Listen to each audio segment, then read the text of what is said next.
Tonight is our first, well, actually, it's our second attempt at dual streams. So we'll see how this goes.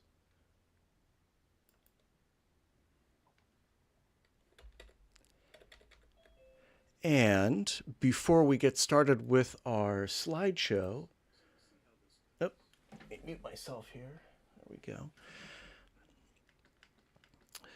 A couple things that I wanted to mention. David, welcome. Great to see you. We'll get started in just a couple minutes. For participating members who are submitting images, we have our 2024 special subject poll posted. Actually, let me share my screen and show that so you know what I'm talking about.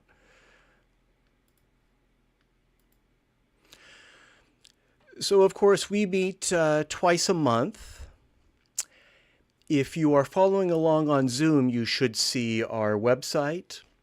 If you're following along on YouTube, unfortunately, you're just going to get the slideshow. However, I just wanted to mention that our special subjects for 2024 are posted.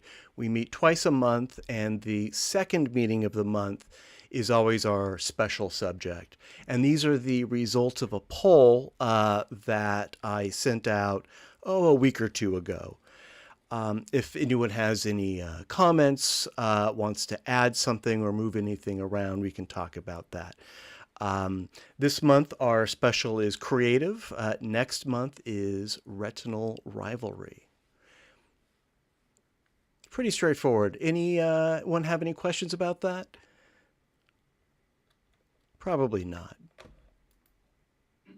Okay. And what else did I have to announce? That might actually be it. As I mentioned, Steve Siegel is out tonight. His son is performing at the Oakland Magic Circle. And if you haven't been to the Oakland Magic Circle, it's a great organization of magicians. That's all I have to say. Bob, great to see you. I think we're ready to get started. Unless anyone has anything they would like to announce or share. All right. Well, let me share our slideshow here.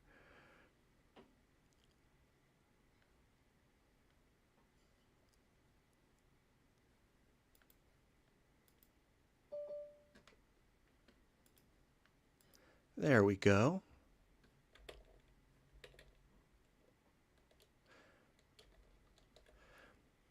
All right, if you're following along with me, you should see our title slide.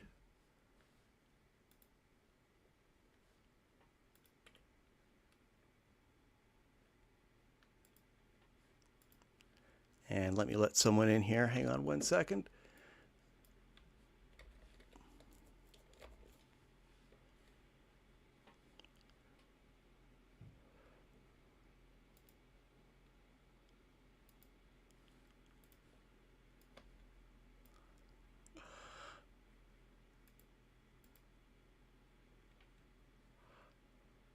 All right, going to stop that share for just a second. Sorry about that. Okay.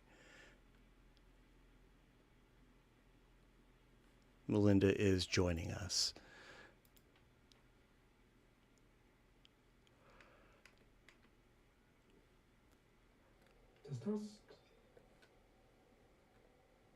Hey, Melinda, is that you? Very faintly. You've got a buzz. Yeah, it's very harsh. Oh, sorry about that. It's a little better. I have a new PC now. Did I have that for the last meeting? I don't remember. I could barely understand you, unfortunately. Sounds like you're making announcements on Bart. Sorry, I can hear you guys fine. Okay. And Melinda, did you get the download link that I set up? I have images. All right, I'm not sure if that was a yes or a no, but we will. Yes, yes. Okay, fantastic. Great. So, our first image of the evening, actually, um, before we start with the regular slideshow, Oleg sent us a fix-it submission. This is for this is a change I think you made to someone else's image. Oleg, do you want to give us the background? No, it's my own image. Okay. But what I did was you're seeing what the camera saw. But I was set up to shoot bicyclists shooting through here, and camera was all set up. And out of the corner of my eye, I saw that bicyclist coming, and couldn't find my shutter release button. So I got him way down the road there by the sign on the left. So I had to, the second, this is the before picture, and then after I had to move him from behind that pole over to the left side of the picture. So let's take a look at the result. So that was before, and now we're looking at after. This is the final version. Yeah, so that bicyclist on the left was the same one that was in the center of the picture before. I had to enlarge him. Yeah, I recall you explaining this last month. And the cyclist doesn't look much the worse for wear for being blown up and relocated like that. Yeah, the pole there was, I had to backfill the parts that the pole had, that didn't work. It took a lot of time. Yeah, 2 hours. and you got the shadow as well. Yeah, that was fairly easy. The shadow didn't change when I moved it back. It was the parts that were missing that took the time. All right, let me go back and forward again one more time. Incidentally, if you're following along on YouTube, there is a lag of 10 to 20 seconds. What do you have to do on YouTube if you're using a Lume Pad to kick it into 3D? So to see it in 3D, what you do is you go to the regular YouTube app. It'll probably be in a Google folder or something. And then when you have the stream playing, you hit share in YouTube, and you share it with the Leia Pix app. I think that's right. Which one is it, Herb? Leia Tube. Yes, thank you. That's right. So when you tap share, you'll see lots of options. You can email it or send somebody a text with the link to it. But that Leia Tube icon will be in there also. Tap that and it'll open up the 3D app and show it to you in stereo.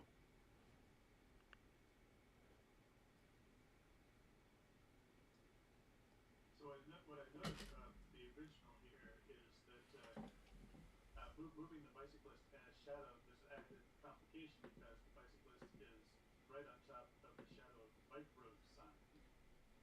And I think there might have been some confusion there. Yeah, well, that's what took me the time, is to restore the pieces that are being blocked by the sign. But there's also the shadow of the sign, the green sign, the bike road sign. That was no problem. I just moved that over. There's not much missing of that. I think in the adjusted Let's take a look. I'm going to move forward here. All the shadows should be there. Actually, you can see on the left part of the reflection from the sign, and then on the left is both the sign and they're on the same part of the road. The shadows are correct. I think I see what Tor is seeing. The shadow for the bike route sign, the green sign. In the final version, it's cut off right at the no parking anytime sign. But in the original version, it actually extends beyond that. I'll You go back. I'll go back. Yeah. Well, there you see the sign. Now you go forward again, you'll see the sign there. It just Shadow of the green sign that is directly behind the bicyclist in the original appears to be carried backward with the bicyclist.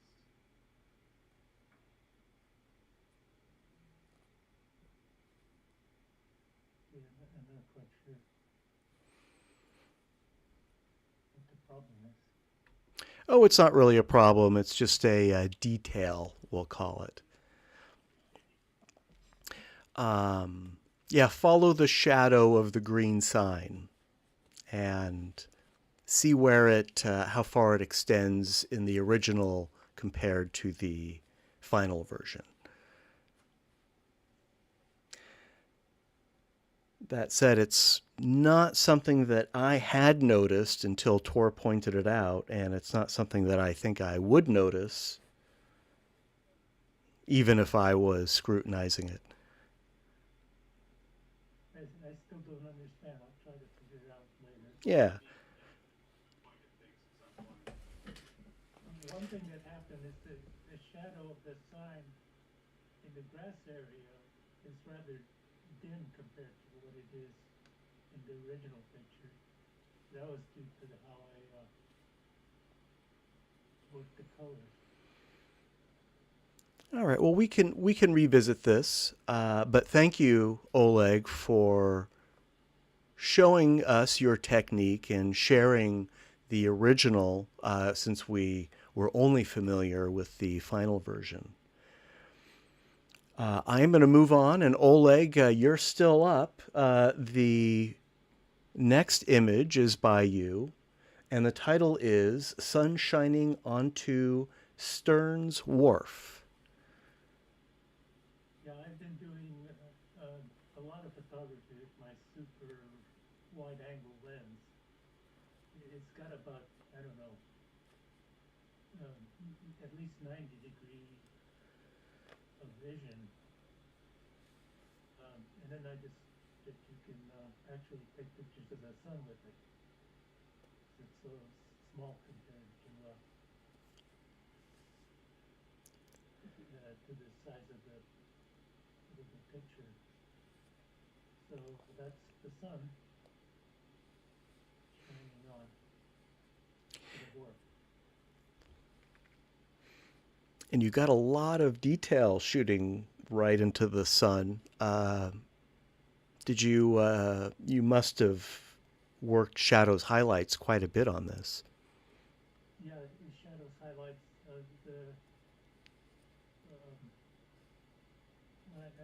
forget what that lever is. Anyway, one of them does a very good job of getting rid of glare and things like that.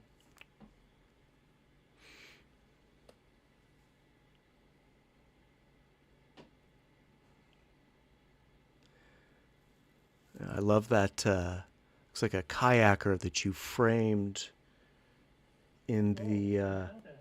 Yeah. I was afraid nobody would see that. Well, Oleg, you've trained us all to closely examine your compositions for pictures within pictures, frames inside frames. Yeah, I like to put prizes into the picture. Yeah, that's... There are two birds also flying there. That was actually taken on a different picture. I was gonna say that was very well placed. Yeah. So I cheated there. Well, no one would have known if you hadn't told us.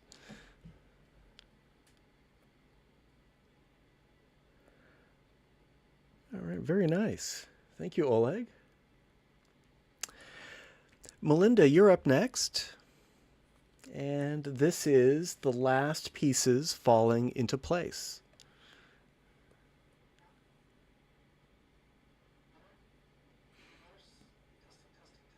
Yeah, we can kind of hear you.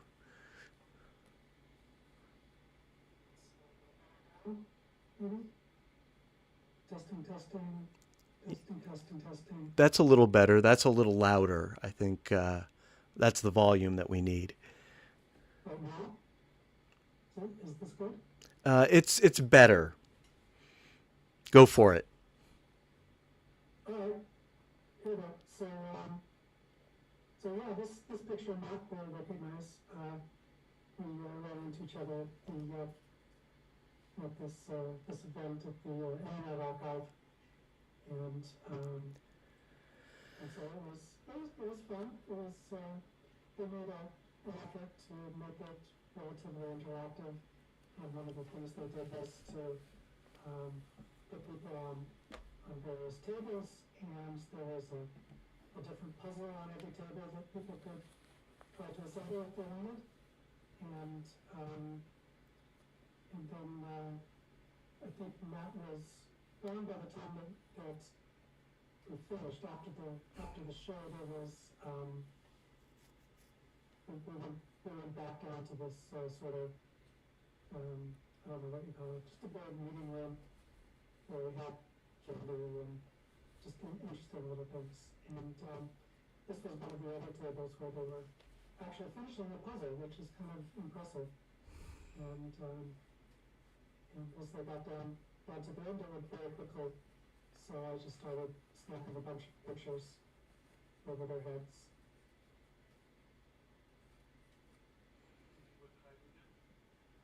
Yes. I also figured out something in time.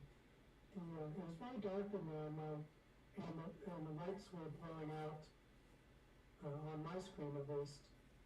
So I put it into manual mode, put the slower shutter speed. I thought I could handheld, and adjusted with the ISO until I got a decent looking exposure. So I think that helped a lot. This was a setting. It was very challenging. Were you saying that was a setting in the camera or a setting in the software you used after you took the picture? Camera. Okay. So it has a manual mode, but it only has like shutter speed and ISO. But that's enough to at least do something with these very low situations. It definitely helped. Oh yeah. I mean, it's a little grainy, which is not a detraction for me. Of course, it's just a great composition too. Your eye definitely knows where to land in this one. And I thought the frame went up a little bit too. Yeah, I mean, it's a little grainy, which is not a detraction. we've got an echo. I think someone needs to mute their TV because I can hear myself and I know where I am. All right, I think that's fixed. Thank you. I'm impressed they got this far in the puzzle. We put together maybe a dozen pieces. Oh, no. All right, I'm going to have to mute somebody here. Can everyone please check their device, make sure that it's muted? Matt, I've got my Lume Pad and a Zoom session. I have no clue how to mute the microphone. Especially to have this far on the puzzle. I think I got it. I did that. I turned the volume down and tried muting it. Okay. Well, David, that feedback was not caused by you in any case, so you're good.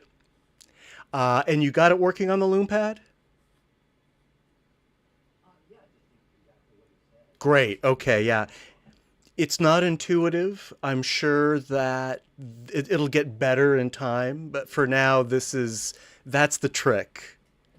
Yeah, I'm already texting Lawrence on the side here saying, why don't we do this? Right. All right. Well, thank you, Melinda. Before we move on, did anyone have anything they'd like to add about this one? I'd like to put some shadows highlights on it to get the bright spots a little less contrasty. I probably tried that, but I don't remember what happened. I'm sure I did use shadow highlights here, but I don't like taking it too far. I just don't like the look of the images. So this was probably the most that I could alter with the shadow highlights.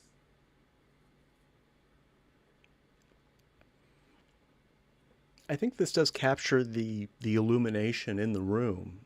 It was kind of a dim room too, so I'd say it's an accurate exposure. In a situation like this, I usually, most of the time, make the shadows 100%.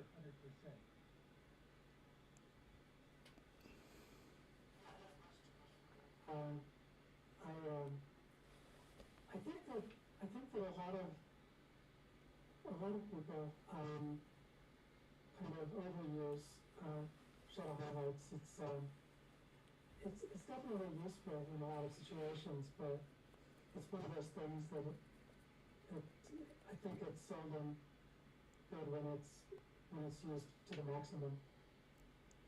It just affects the image quality. I'm talking about blown out lights. Yeah, maybe so. I think I did bring down the highlights a bit, but Even which control it is, but one of them does a really good job on those blown outs without touching anything else. It's a good cutoff. In this instance. it's useful. But I don't.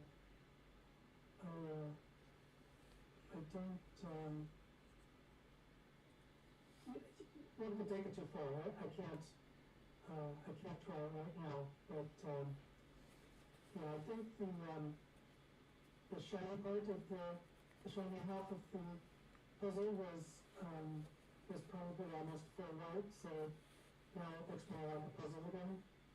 I forget what happened if I took it down too far, but I didn't like the result. Well, I want to pipe in and say there's one other factor, and that's how you're going to do it.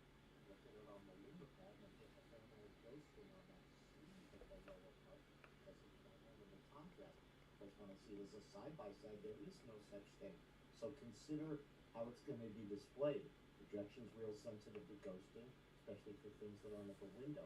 So sometimes you have to sacrifice a bit of contrast to make it more pleasant to view and to ghosting. Yeah, that's it. So all visual arts, the presentation is important. Here we're supporting a lot of different modes of viewing, so it's I guess you just have to decide what you're going to try to optimize for. Yeah, that's a very good point. On the Lume Pad, there is ghosting, which is a deficiency of the Lume Pad, certainly not of the image. It doesn't do as well with high contrast images as other types. And in fact, in my personal album on my Lume Pad, I eliminated all of my high contrast photos just to make the viewing a little easier for people who aren't as familiar with 3D. I'm also looking at this on our anaglyph stream, and this might be a case where the anaglyph gives superior results than certainly the Lume Pad, maybe not a 3D TV. And I am no anaglyph fan, but here I am wearing the glasses. So yeah, David, that's a good point. Now, the other thing regarding ghosting, especially on the Lume Pad, Ray Zone many thousands of years ago once called me ludicrously orthodox with regards to my window placement. At the time, he was right.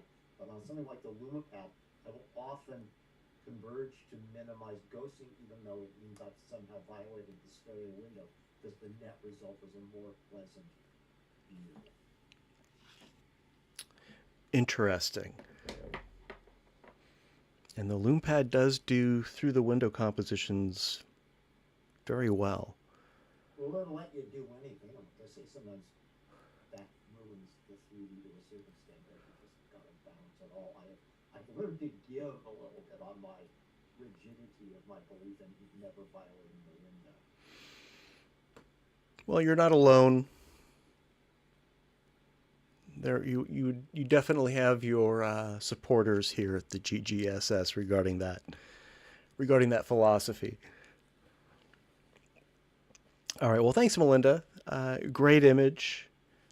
Great discussion. Let's move on. This is by Steve, and Steve is not here tonight.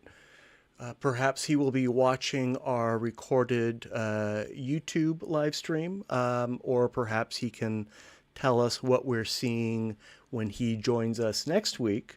I'm sure this is one of his world tours. The title is Cairo Rest Stop. Now, of course, he isn't here to tell us about it, but does anyone have anything they would like to share in case he watches the recording or joins us later today? Well, I really like the placement. I like having the camel's nose in the tent, as it were. I wish we had the tops of people's heads in the background. It feels a little cramped. I noticed maybe a shadow adjustment variance in the lower right corner. The man's robe is darker in the left eye than it is in the right.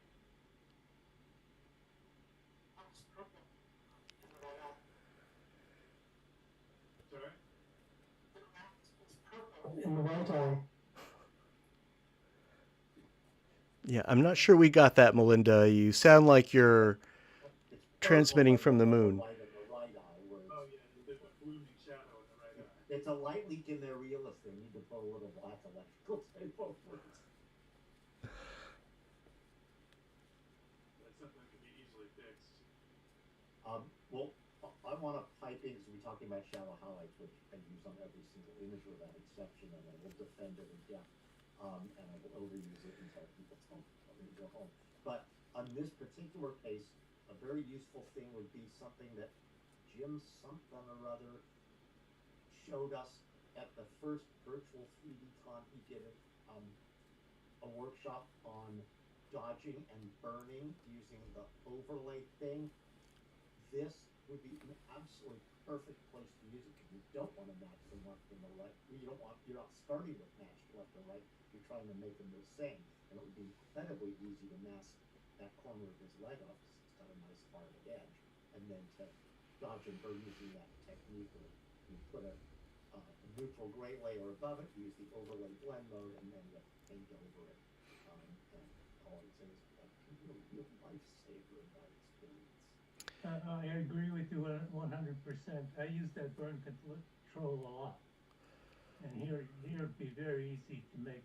Yeah, who's the guy who did the workshop? Jim?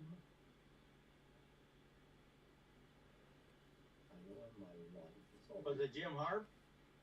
No, it wasn't. It was somebody I didn't know. That's why I can't think of his name.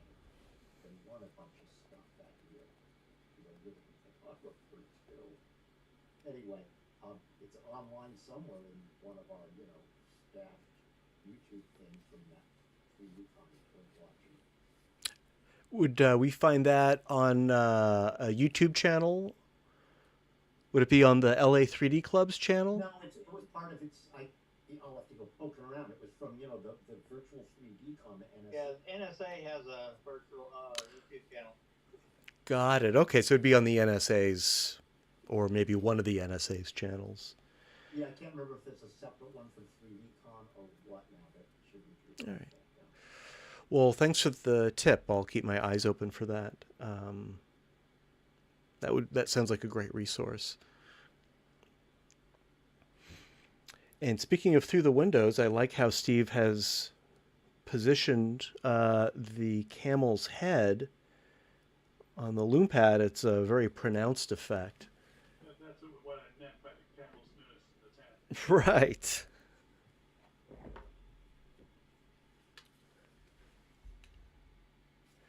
Very nice. Well, we will hear Steve's notes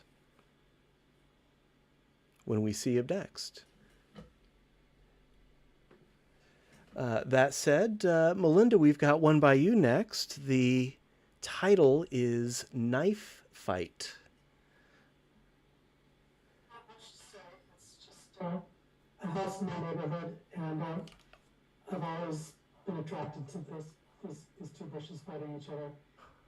I tried to take pictures a couple of times. This time I stood a little farther back, which I think helped. Not much else to say. I noticed one of our specials is going to be humor. You wasted it by showing it now.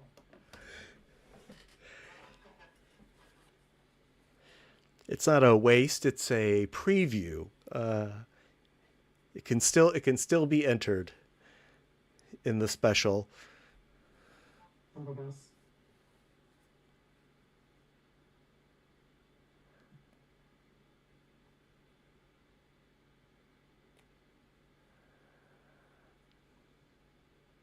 Yeah, you don't have a lot of separation here, but it definitely works as a 3D photo. I think just the subject lends itself.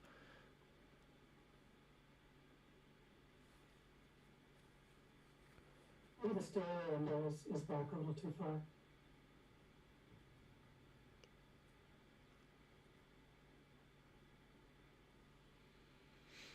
You do have some of those, what are they, fronds going through the window a bit. You're not, at least to me, I don't see any violations along the edge. Nothing is in front of the window that that shouldn't be. Very nice. It's perfectly placed.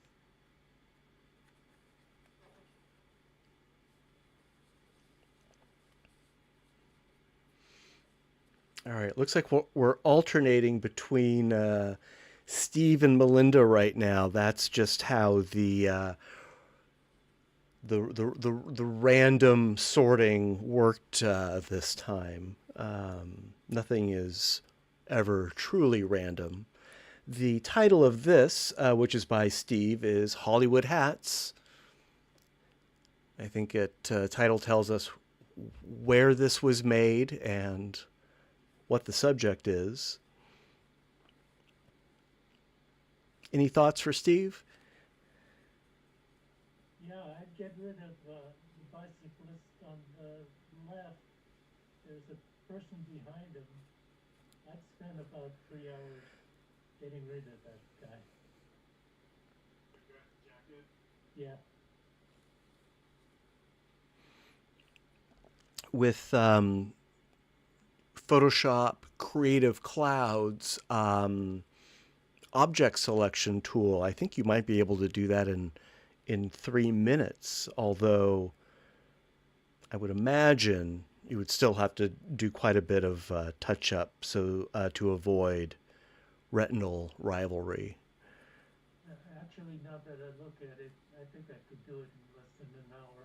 Well, I'm sure you What's could. What's behind it, and it's very simple.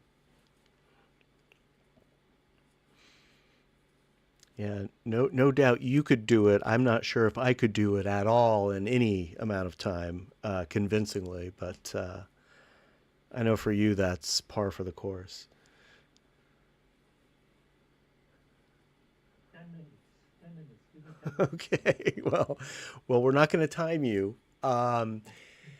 If you want to experiment with that, I'd be happy to show the before and after again. Absolutely, I'll do that.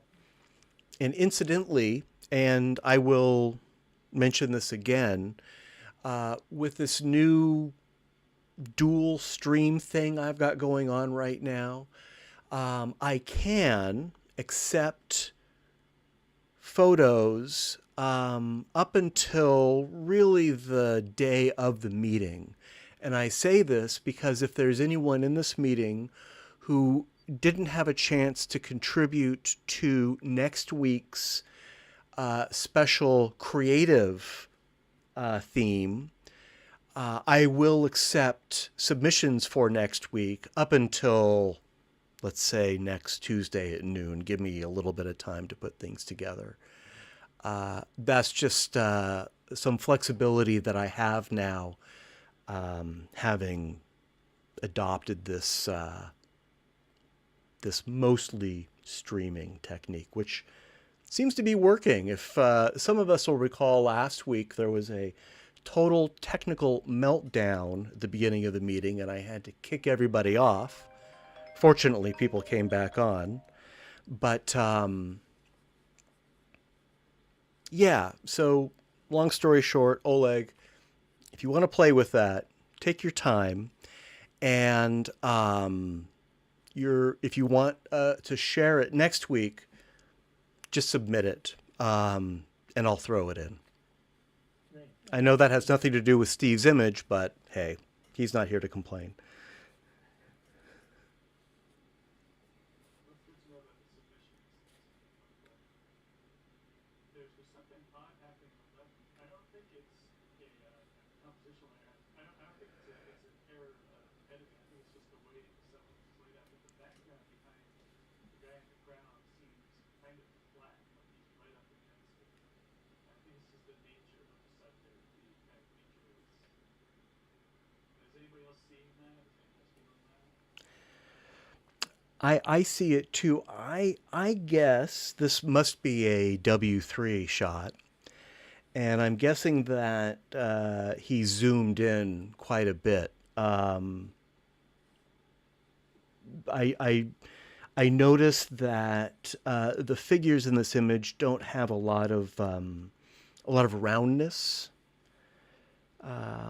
And I noticed that the image quality is a bit soft, although that may be the result of cropping in aggressively. We'll find out. But I noticed that too. I mean, that tree kind of looks like a cardboard cutout of a tree to me.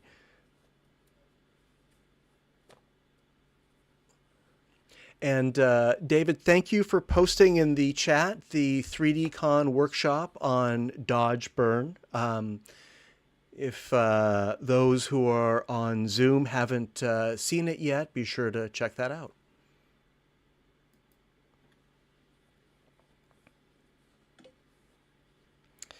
Okay.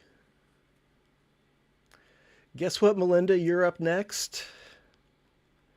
You guys hear me any better now? Oh, now you're crystal clear. Now you sound like you're sitting right next to me. Good.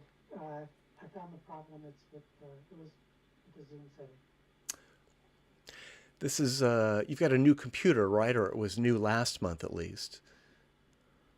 Yeah, I don't remember if it was new last month or not, but maybe it was. But yeah, the computer seems fine. It's just Zoom has a choice of microphones, and I just had to choose my headphone microphone. Got it. That makes perfect sense. Yeah. Yeah, I recall last month you sounded much more clear than you had in meetings prior, and now you sound just as clear. So, problem solved. And the image that we're displaying is yours. Rose Interior is the title. Yeah, how's this for getting really cropped in? Um, I took this years ago. Um, I remember on the ILM campus. It was just a rose, but it's like my favorite rose because they smell so nice. And this one, I guess I just noticed that it was very architectural sort of, so I did a macro. And I don't think I touched any pixels in the image. I just did a few filters and cropped it. Would this be a cha-cha? Yes, it's probably only 2 millimeter separation.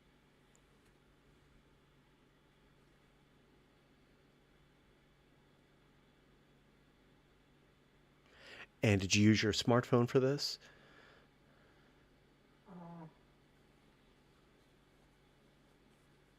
It was a long time ago. I might not have had it. I think the answer is no.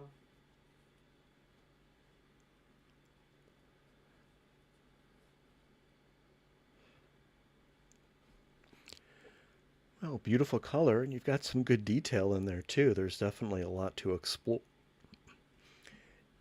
And speaking of resubmitting photos, just as we have a humor special subject this year, we also have an architecture special subject, and I would say this qualifies.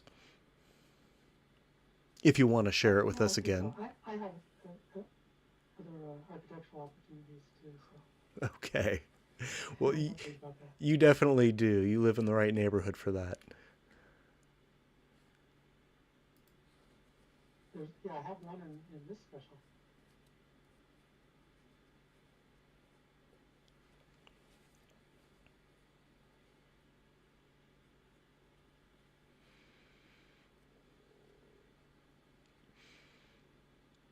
And I'm guessing the illumination is all ambient light from outside. You didn't set up any LED lights or anything for this? Just the sunlight coming through the petals.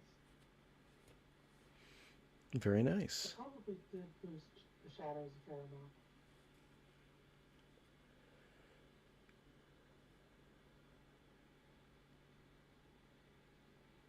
All right. Well, thank you, Melinda.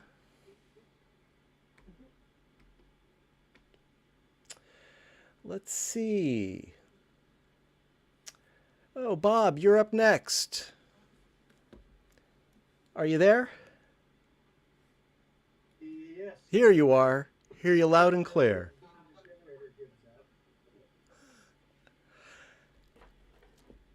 Bob, I'm so impressed you were able to join us. I don't know how you're doing it without electricity. You mentioned a generator.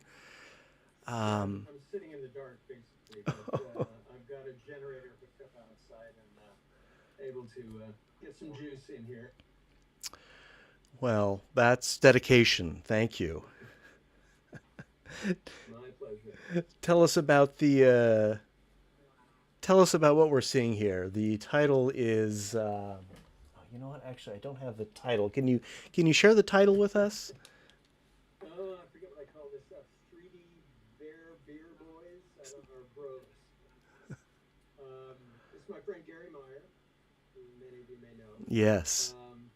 And on one of our trips together, we were passing through Mariposa, and this shop had these robes in it. We just had to get them. So we have a tradition at New Year's. This was New Year's Day, and I had discovered, living in Lagunitas, that there is a Lagunitas Stereoscopic beer, a special edition that's being sold. And I got myself 2 cases. I'll have to post a stereo of them. But yeah, this is our New Year's toast. Bob, I totally thought that those labels were a mock-up that you had made No, that for... is the real deal. Wow. If I had light, I'd show you next week. Show you the 6-pack. I've got 2 of them. But no, that's real beer. And this was taken by Gary's wife, Kathy, with my iPhone. Did you train Kathy to do cha-chas? Let's see. On this one, I was trying to think if we used the Suji's i3D movie app. But no, I think, yeah, we just held still and had her move. Yeah. Wow. And I think we had to take 3 shots, so we had a choice. But, You were holding very still. I certainly Yes. don't see much movement. She must not have delayed much between exposures. oh no, I think I had her do a burst on it and just move sideways.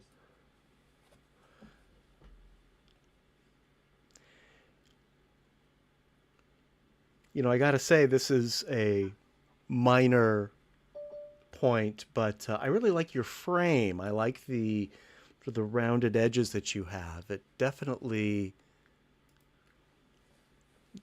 gives the whole photo a bit of character. I think I'm wondering if that's some Leopix conversion, because I know that was taken, those curved frames, I think, is the result of having a left-right, left grouping out of stereo photo maker. Save as universal stereo, you can choose to save it as left, right, right, left, above, and below. Well, you can go up in the reflection and transparency of the bottles, and it's not a conversion. Okay. Yeah, I'd be surprised. It's just coming out of, I think it may add those curved edges in Stereo Photo Maker to the universal view. Got it. Well, That's an option. You don't have to do it. Yeah, but I like the curves. Oh, I use them all the time too. All you have to do is find a color that I pick up. Kind of went with the outfits as well, with the curved tops. incidentally, Bob, go ahead, Oleg. The background is good too. Oh, yeah, that's our hillside. And in terms of color, and it adds rather than subtracts the picture. Right, no, I like the colors as well, and I thought ahead about any anaglyph possibilities as well, so that the green works really well.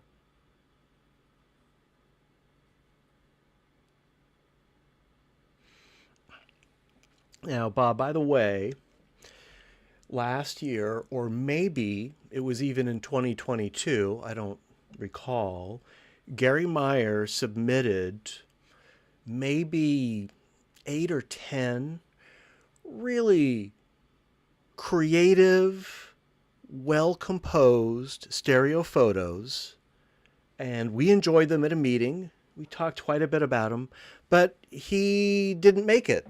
And he didn't get all of our thoughts and opinions and kudos for the very original photos that he had made. So next time you see him, if you remind him to drop by one of our meetings, I'll pull him out and we'll enjoy them all over again.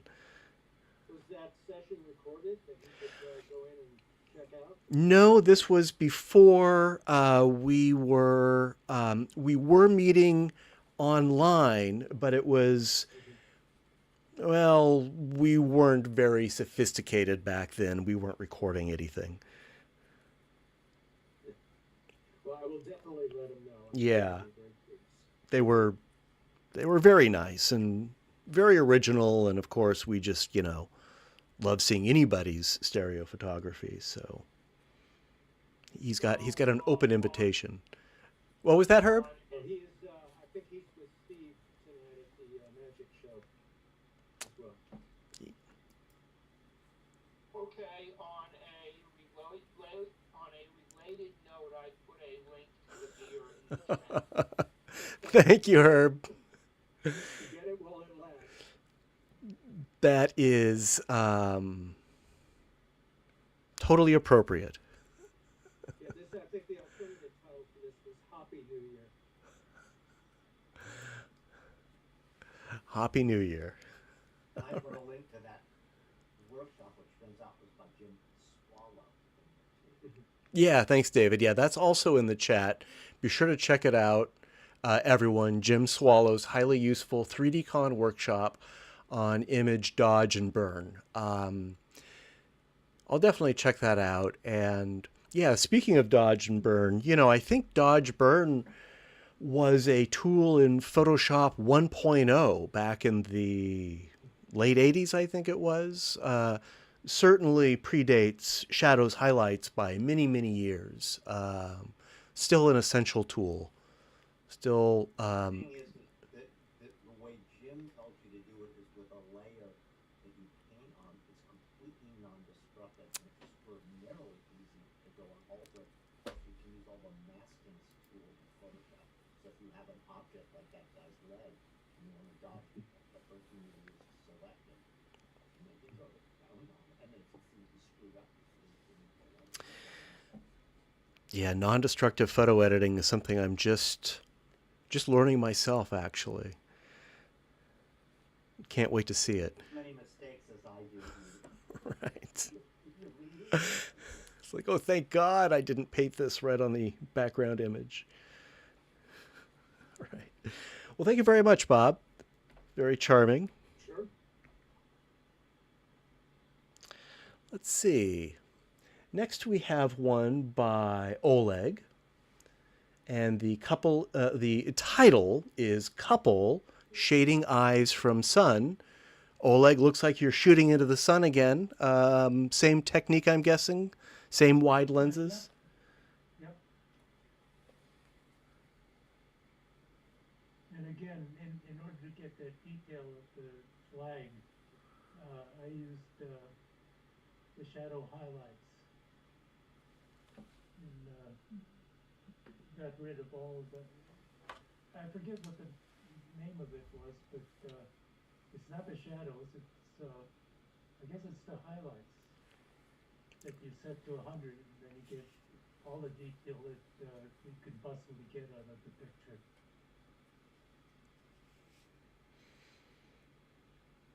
So did you bring down the highlights, or did you bring up the shadows, or did you do both? I brought up the whatever it was, I forget the name of it, but I gave it 100%. There's also the blacks and the whites sliders, but I think if you push those 100%, you'll get all white or all black. So it must have been one of the shadow highlights, I'm guessing.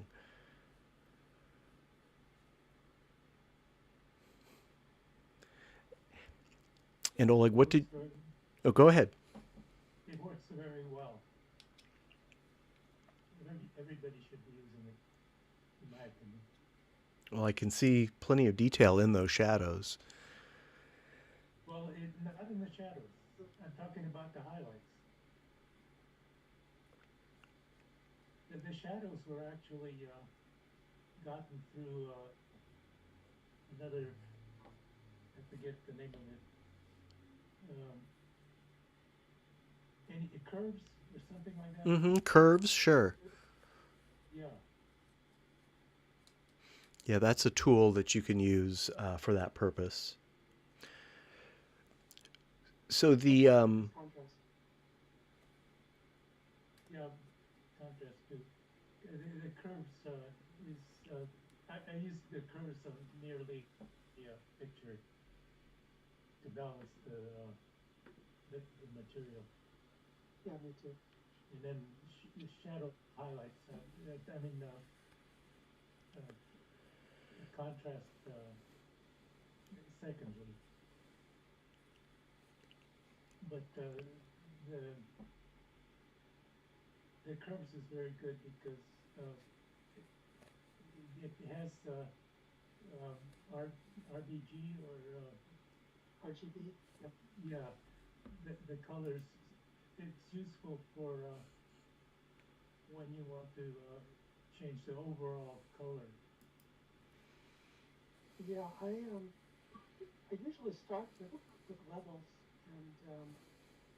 and try the auto levels, and then I look at the individual color channels to see what it did. And sometimes I'll adjust those. Usually I'll adjust them, but it, but I like letting Photoshop have a shot at it first. Yeah, uh,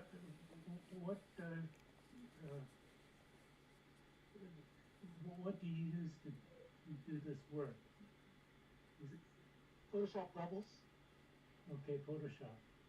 Yeah, I use Photoshop Elements. Is the only one I have. I don't want to pay for the rent.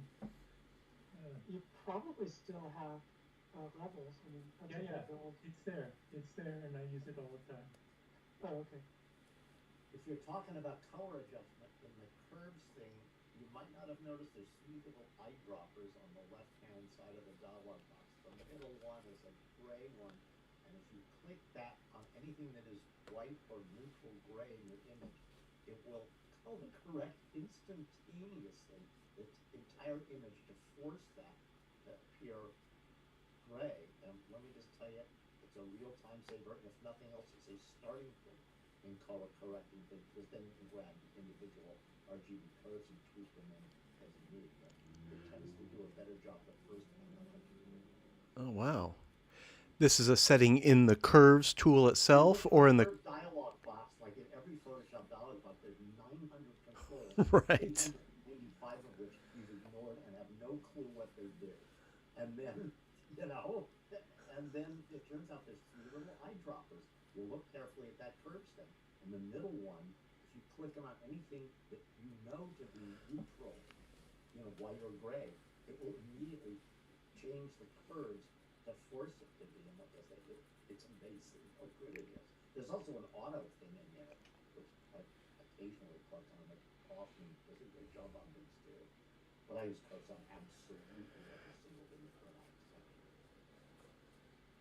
Yeah, that's a great tip. I used to use curves quite a bit myself, but when Adobe introduced the camera raw filter, I kind of switched to that.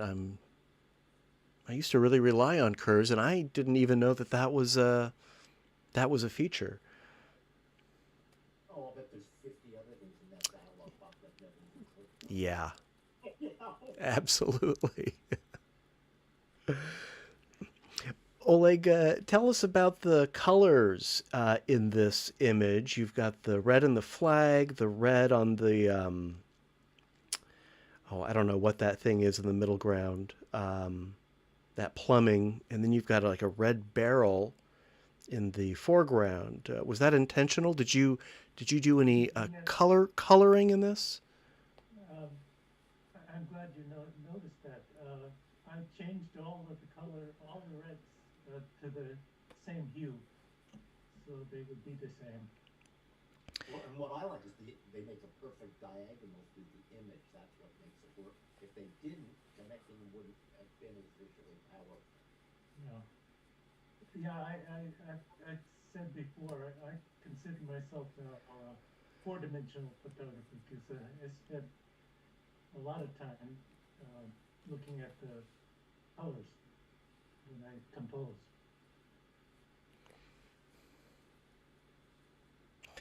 Did you ever have any thought of taking the Harbor Restaurant lettering and pulling that into the same color?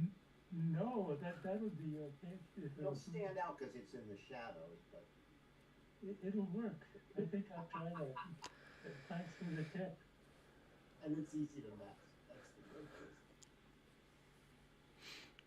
And Oli, what's the trick to get people to stare into the sun for your photography? I set my camera up on a tripod and just wait for them to come by. I set my watch to 10 minutes. Nobody comes by, then I go to another place. But it's surprising how often you just wait for a few minutes and all of a sudden you got a picture. I used that technique when I was fishing. You'd you find a spot, you'd be there for 10 minutes. If nothing happens, you look for another spot. It's amazing how much can happen in just 1 minute. Matt, can you hear me now? Hey, Jack, welcome. We can hear you. Oh, I'm on. Hey, Jack. Yeah. You're on. Okay, hi. I've been listening to all this. I thought maybe I was muted, but I guess I'm not. No, you sound loud and clear, and we got a couple of your photos coming up pretty soon, so you'll be ready for them. I'll be ready. All right. Well, thank you, Oleg. Beautiful image. And the next photo is by me. The title is Fisherman's Wharf with Sky Star Wheel. And I think some of our longer term GGSS members will recognize how I captured this. A couple years ago, we took a field trip on a red and white ferry, little tour around the bay. And I took that same ferry tour a couple weeks ago. We had family in town and took them on the tour. I ignored the family and just shot photos. So this is a cha-cha as the ferry is moving parallel to the coastline here.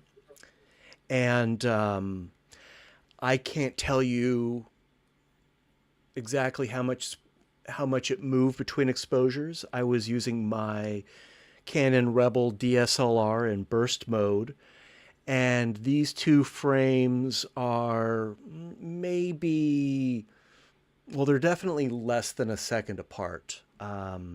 Maybe half a second or 3/4 of a second. I can't tell you exactly.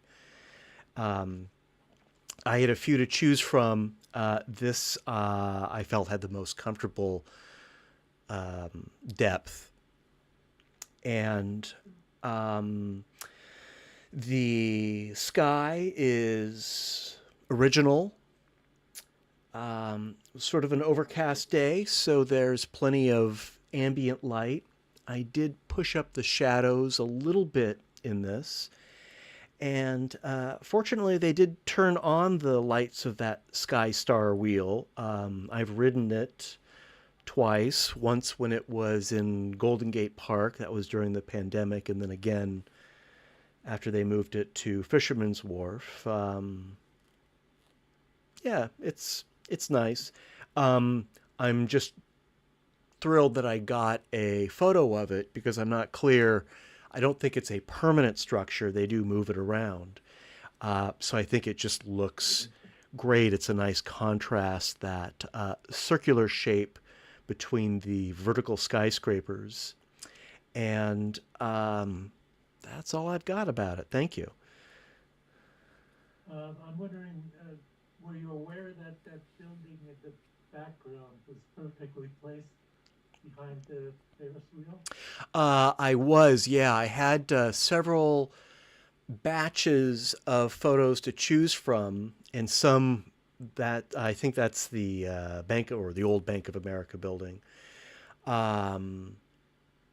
On some, they were on the more on the left, some they more on the right. I found that having that building behind the wheel helped separate the wheel from the sky. It really did improve the picture. Yeah, I like it. Thank you. I also I like just wish the building were a little taller. Taller buildings, you said?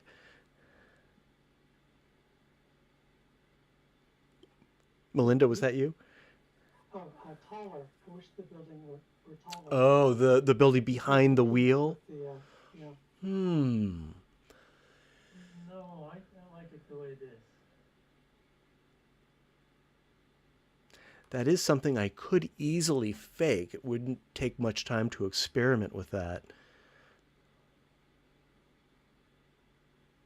Of course, it wouldn't be I an think they're slightly smaller might look good too. or slightly smaller, so you Or could smaller, yeah. see through, Just so you clear the top there.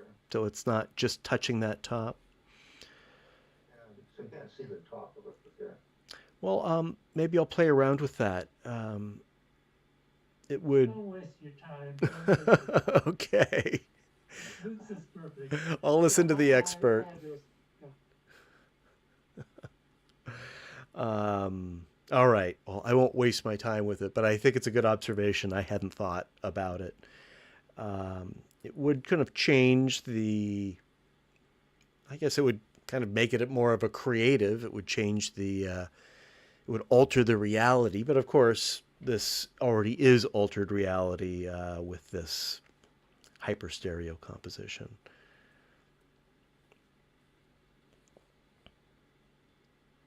All right. Yeah. Thank you very much. And you're going to see some more of these tonight. That said, we've got one by Melinda next, and Courageous Starling is the title. Yeah, so this was not for a walk. This was the lawn in front of the Disney Museum in the Presidio. And the starlings caught my eye. I had submitted a photo before of one brave little starling down by the water, and kind of a close-up. I like that a lot, but I didn't know what kind of bird it was. And after this, with a little help from ChatGPT, I figured out that these were starlings. And they are really brave. They're definitely not worried about people getting close. And I happen to have a peanut with me, so I broke it into little chunks and showed the starlings, and I could see that they could see what was going on, and they were interested. So then I sat down on the grass and got my camera and everything adjusted, and then offered to lower down closer to them, and then they got a lot more interested, and they started hopping up to get some pieces. And this was probably the best snap.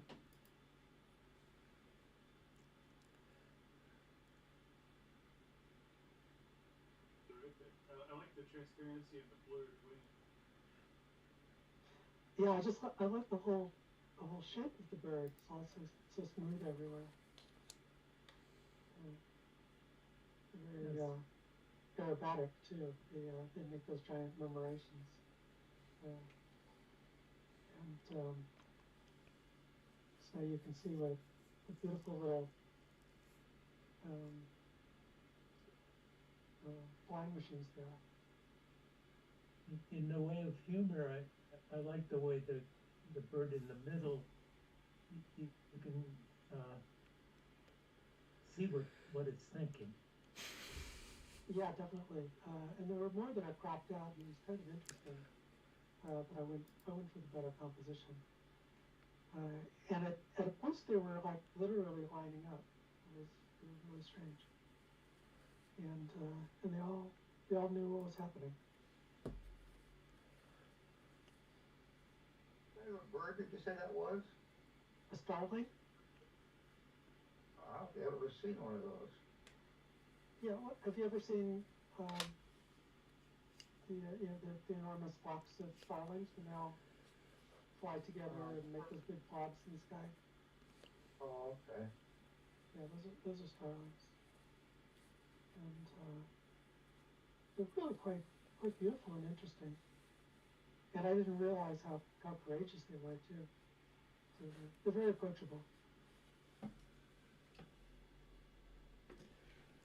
It looks like there's a peanut in flight next to Yeah, and the bird's beak.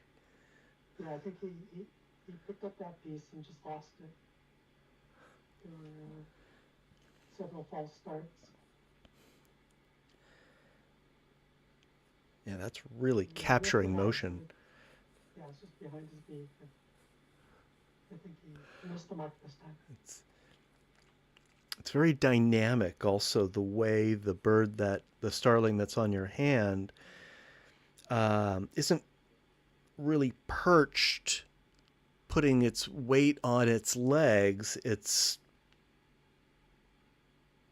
really in motion. It's a great action shot.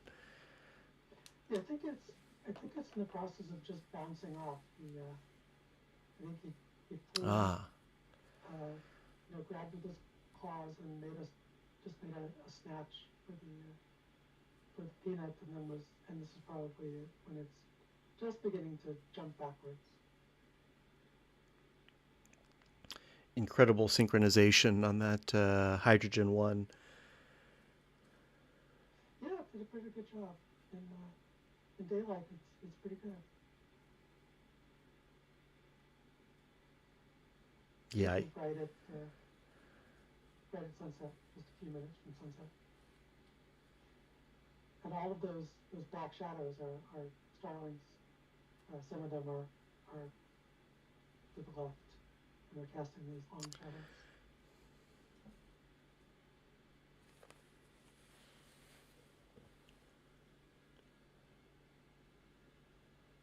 Got trouble with the whites blowing out on my thumb, unfortunately. well, considering the shutter speed that you needed to capture this, I'd call that a fair compromise. Yeah, it was all default, so it was all auto, and it's not bad. And I probably could have stayed there and tried adjusting the manual settings and stuff. Eventually, they did leave all of a sudden, and I couldn't even see why. I figured there was a dog or something behind me, but then when I looked back there was just nothing. So I think they just decided it was time to leave, or they saw a flock or something they wanted to join. Well, and as you're standing there setting your camera, all the action is happening around you that you're missing. So it's probably best in this case just to use the auto settings. I think you're right. And did you crop into this much? Yeah, I was probably about at least a third off the width to the left. There were a bunch of other birds. Maybe the three that you see are kind of in line, and the other ones were interesting, but I didn't like the full frame composition. Sure. All right, that's a lot of fun. Thank you, Melinda. Thank you. Jack, we've got one by you next. I think this is one that you've been working on. I think we saw an earlier version of this. The title is Tamalpais View.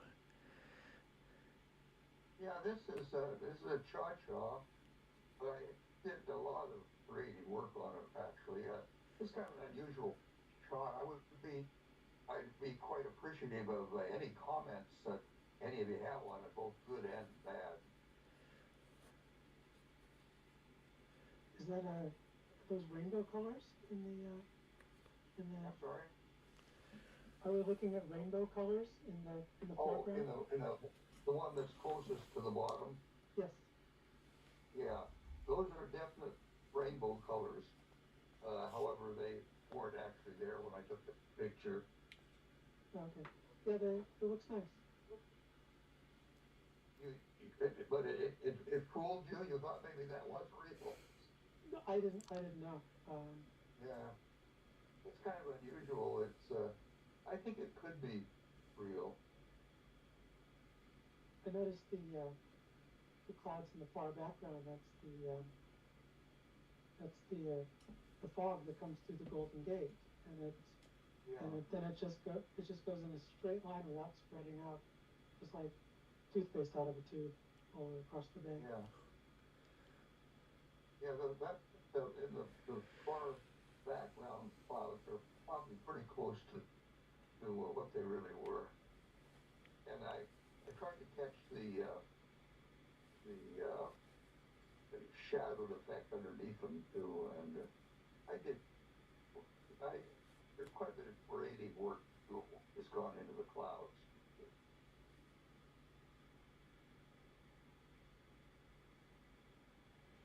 And you said this was a view from the top of Tamalpais? Yeah, yeah. Well, 20 feet below the top of Tamalpais, there's kind of a trail there that you walk along. I'd say it's a cha-cha with a separation of maybe 50 feet, something like that. Yeah, I imagine. I should probably try that at some point. It's an interesting composition. Yeah, and you can get certainly from one day to the next, you get quite a variety of images, depending on the clouds and everything. Yeah, very nice. Jack, I love You the. can enter that in the Southern Cross one and give them a chance to shoot it down. Jack, love the composition. I think you should definitely enter this in internationals. I do see there are some really soft edges. Particularly, there's like some middle ground hills that the foreground fog sort of comes up against. And some of those edges just look really blurry. And I'm guessing what it is that was an area that you maybe did some cloning or some retouching. And I think if you set the hardness of your brush in Photoshop, you'll get sharper edges for those. And that's a option. It's in the brush tool. Okay. Which you're talking about some of the mountains there? Yeah, there's some mountains in the middle ground that the foreground fog travels up against, and some of the edges of that are just very soft. They look kind of blurry. And it looks to me like the hardness setting on your brush in Photoshop was probably set to something very low, like 0 or 10%. I would crank that up to like 80 or 90%. I see what you're saying. Okay, the stuff in the ones that are closer to the middle are sharper, but the ones over more to the right are a little softer. Those ones Yeah, like that. yeah, Yeah, exactly, exactly. yeah, I was thinking that was sort of representative of the fog, but I think you're right. The fog's way behind it, so it should have a sharp edge. Well, yeah, if it's a creative choice, then you can certainly leave it as is. The ones to the center there, they're nice and sharp and shows the clouds behind. I think that looks good. So the ones that are just to the right of that probably should look kind of the same way. Yeah, that's exactly what I'm saying. Because you have good sharpness throughout this image. Yeah. and it sort of creates a contrast between the two that I think would be better. It would be better without. Yeah. Good choice. Okay. So I don't mean to kick this one back to you and make you work on it some more. But if you want to show it to us again, I'm happy to share it. If you're planning on working on it some more. Oh, okay, thanks. Yeah. This was a lot of fun. Well, and this is from a Mount Tam hike that you took, right? Right. This is a real cha-cha. I'm guessing you used your Samsung phone. Yeah. Yeah. Yeah, you were up there. It definitely captures a moment. What was really difficult is if you look at that on the lower left side, kind of all the ground forest that kind of goes out into that little triangle point, and then you look at the sea stuff on the just to the left of it, the shore wharfs and things.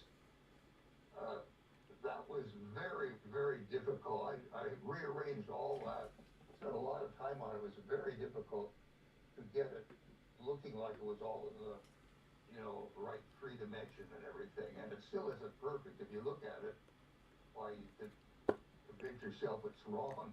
that was, that's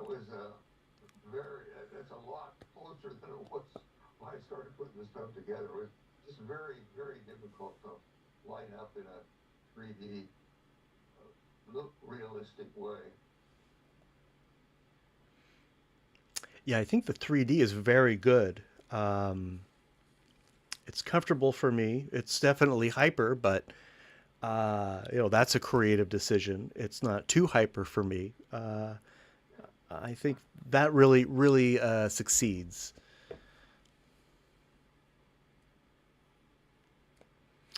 All right. Well, thank you, Jack. Yeah, I'd love to see the next iteration. Yeah, do you see me today or not? Can I see you? Can we see you? No, it looks like you've got your camera off. Yeah, off. Oh, try. It's probably us. Up there you go. Now we see you. Oh, and now it says, one that says mute. That's not off. We That would make me think it was muted. we see you now. You would be muted to us if you click Okay. Okay. Yeah, we hear you loud and clear, and now we can even see you. It's good to see you again, Jack. Thank you. Herb, we might have just missed you. Good night, Herb. Appreciate you dropping by. I did want to, before we move on to the next photo, I wanted to talk about a post that's in the Zoom chat from Michael in Melbourne, Australia. Michael, if you're still online, really appreciate you tuning in. I don't know what time it is in Melbourne, but great to have you. Michael mentions Pot Player to view in 3D on a passive monitor. I'm not familiar with that. Can someone explain what this Pot Player is? Does anybody know? Michael, I'm going to pop in. I'm already running it based on a suggestion. What was like a damn charm? It's equivalent to a stereoscopic player. It is a player free that will run virtually any conceivable input, including a URL, and give you, just like stereoscopic player, any conceivable output. There's the anagram, you name it.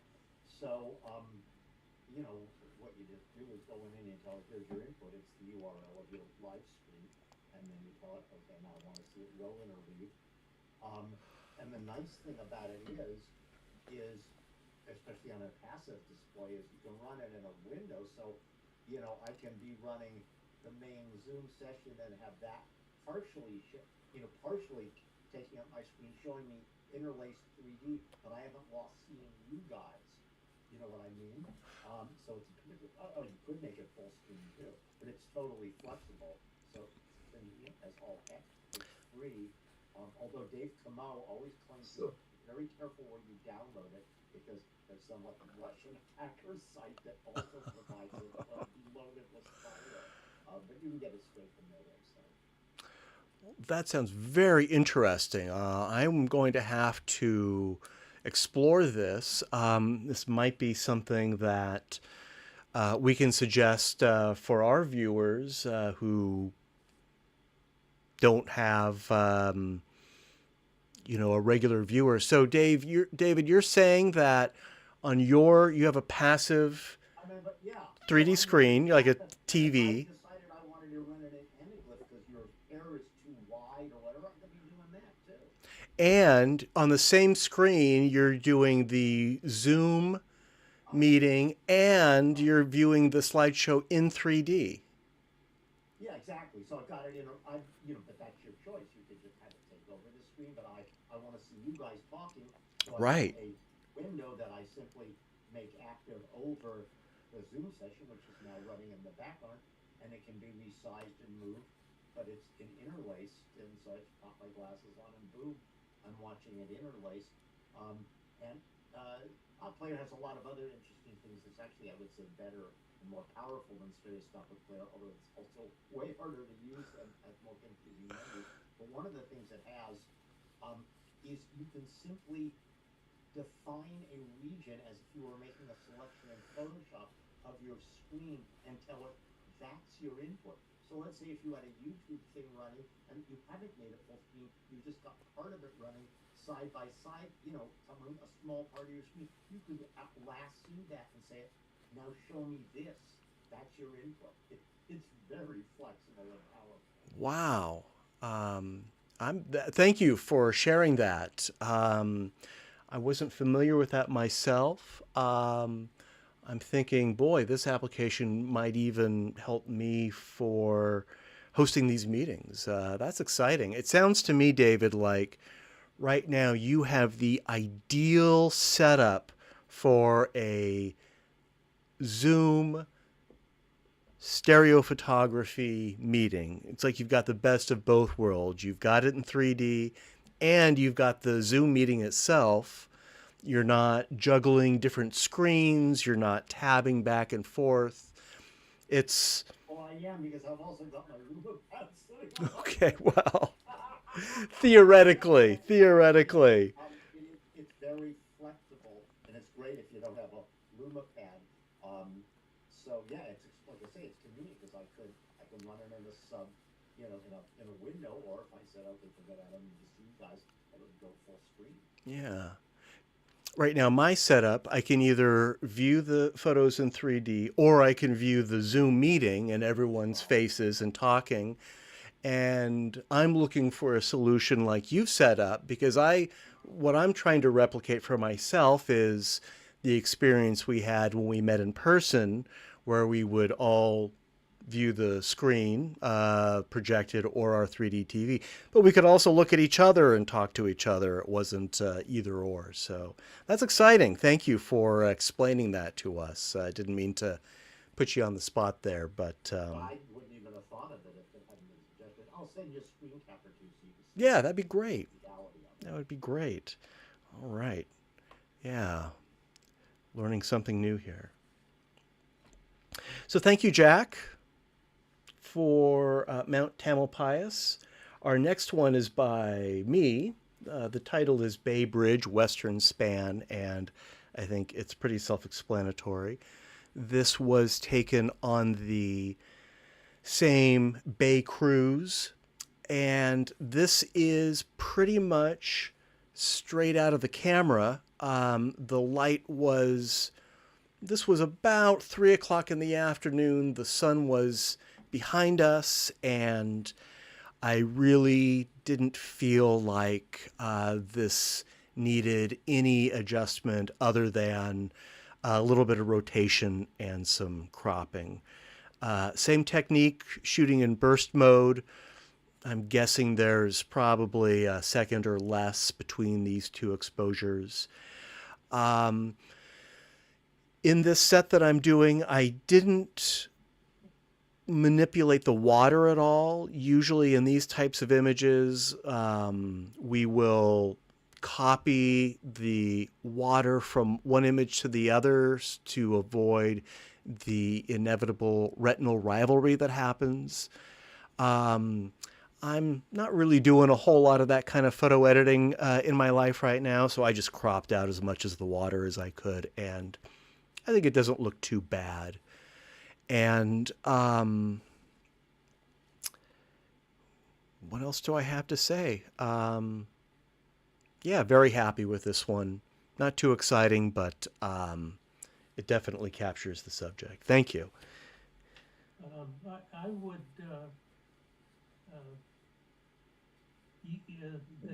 the greenery at the back, I'd increase the saturation there. Give it a little bit more interest in color. I could easily do that, and I should probably do that to the sky also. It's I like the sky because it has some texture, but I could put in a little more blue, a little more of that azure. Noted. Thank you, Oleg. You could probably also set the stereo window back to the water at the bottom edge, and then make a false frame for the bridge sticking out to the right. That's a great idea, and I have plenty of image here that I cropped off from the right that I could make that work.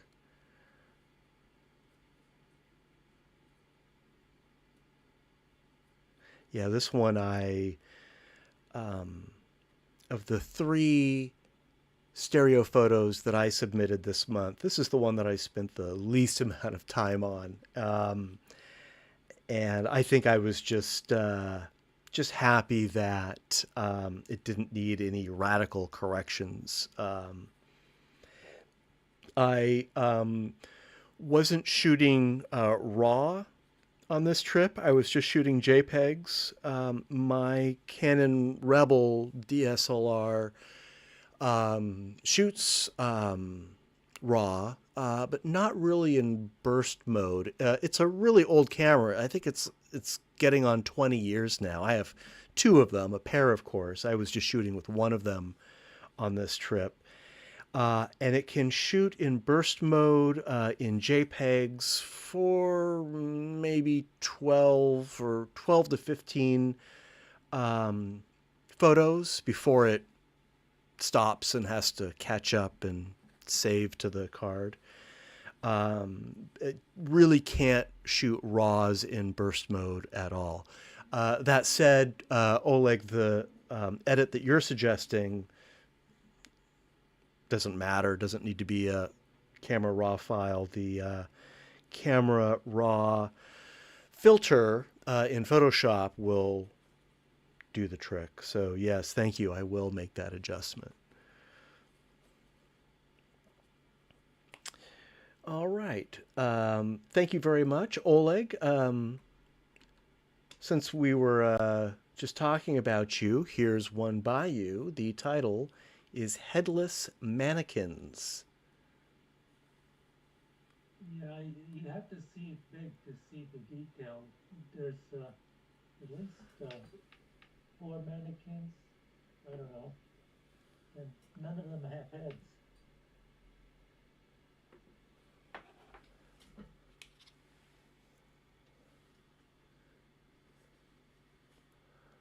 One of them is just clothes hanging on a rack. Yeah. It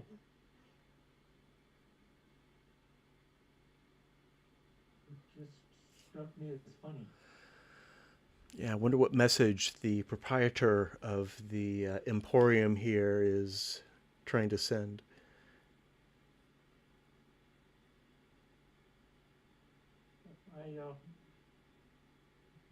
The stuff in the window on the left were very dark, so that is all adjusted.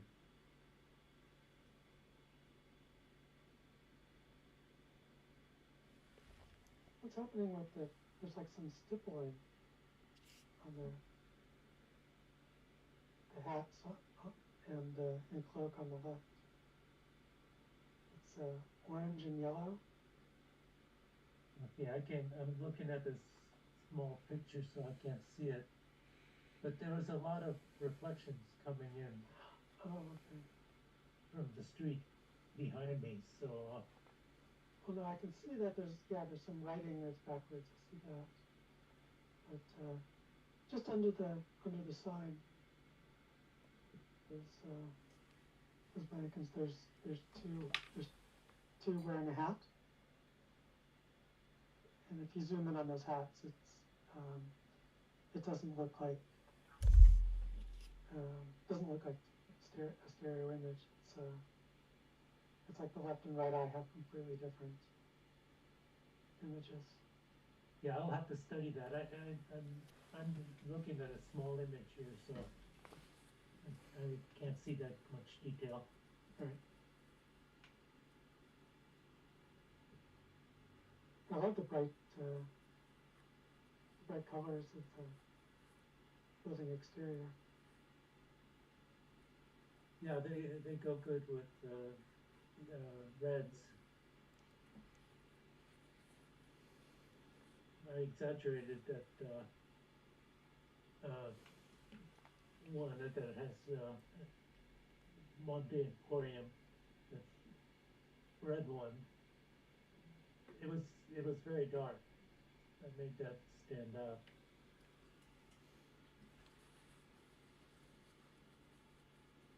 Yeah, it works. Maybe the hats were affected when you boosted the reds. Yeah, I'll take a look at that. Yeah, it looks like just some noise to me, some color noise. Maybe it was introduced when you brought up the shadows in there. That happens a lot. Yeah, easily rectified, I'm sure, for you certainly. Yeah. What is the name of that control? You can select something and make it one color flat. Hmm. Get the name of it. That tool. Desaturate, No. grayscale. No. Well, My brain doesn't work too well. yeah, we don't want to put you on the spot, Ola. You don't have to memorize Photoshop tools and tell us from memory what menu they're under, that kind of thing. I certainly don't work that way. Memorize options, and maybe that's what you're talking about. No, it's you select. It's called averaging or something like that. Hmm. Ole, Yeah. was there a head shop next door? Sorry, couldn't resist. That explains everything. This is in Ventura, downtown Ventura. It's really an interesting street, and I must have taken 200 pictures of the storefronts there because they're all unique, and they've cut off about 6 blocks from traffic, so you can walk in the middle of the street. That's great. Love the pastel colors.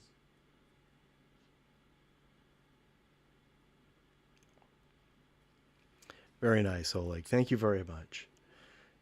Thank you. Jack, you're up next with Mount Tam. Well, when I got to the top, I thought it was kind of an interesting 3D picture. I kind of used the bird to kind of extend the direction through, up the mountain through the lookout for the bird. So the picture is not really good resolution. It's kind of I don't know why I didn't get any better resolution on it, but anyway, I thought it was kind of a pretty picture. It's an elevation issue. left eye seems higher than the right.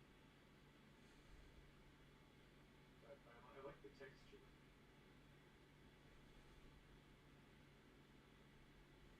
The rocks and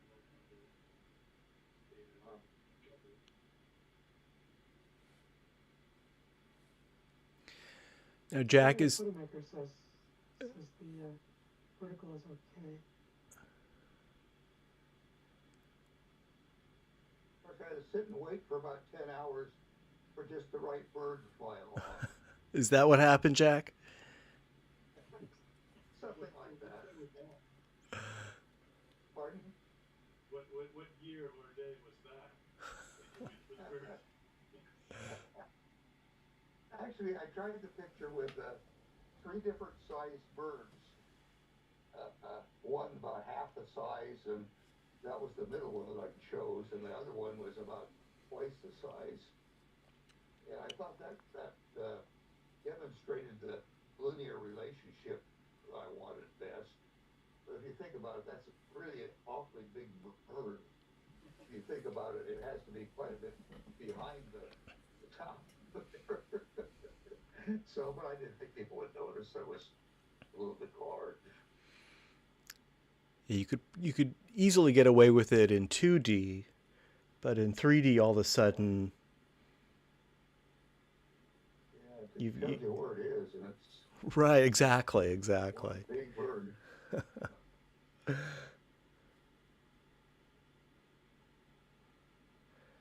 Yeah, it's nice. I do see. Yeah, it's strange. Most of the vertical alignment seems fine, except in just a couple places.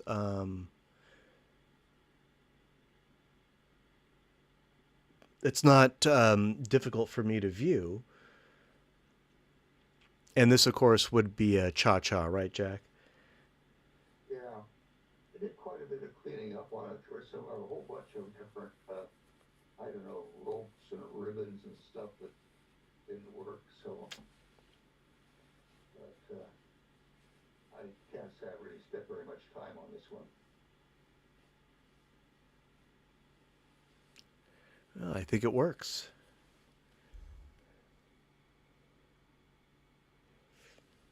Yeah, it's got great depth. And that bird definitely helps it.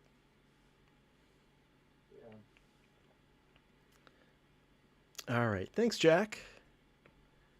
Let's take a look at one by Oleg.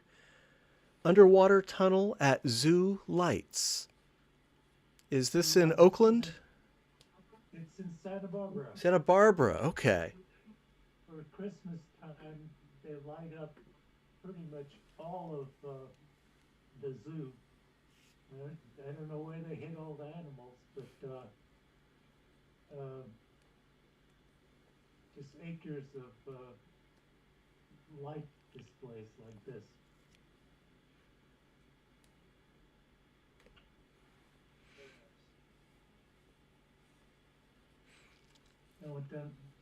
I went there for 3 nights and took about 500 pictures. Yeah, perfect subject. I know there's a similar annual event at the Oakland Zoo. And every year I tell myself I'm going to go and photograph it, and I never do. But this encourages me to try again next year, or actually, technically, this year. The surprising thing is people with smartphones were taking pictures all over the place. Those phones really like this kind of photograph. Well, with smartphones, we've entered the era of computational photography, where the image that they are making is run through. You can think of it as having been run through all sorts of auto filters. There may be some AI thrown in there to detect skies and people and whatnot, but Yeah, I think as many of us will attest, they make Oh, uncannily good images.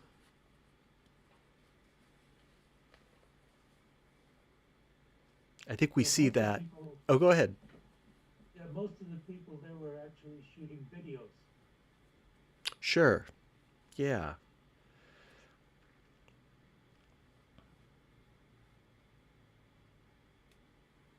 I feel like this Technical equipment we have now is certainly a vast difference than when I was born.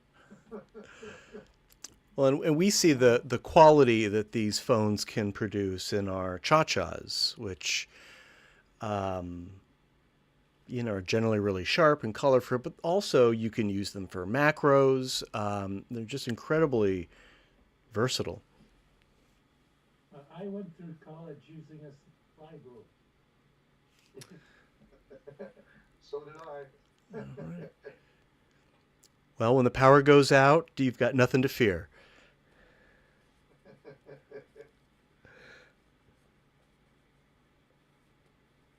Yeah, the resolution is amazing too on these new phones. You can really crop in far.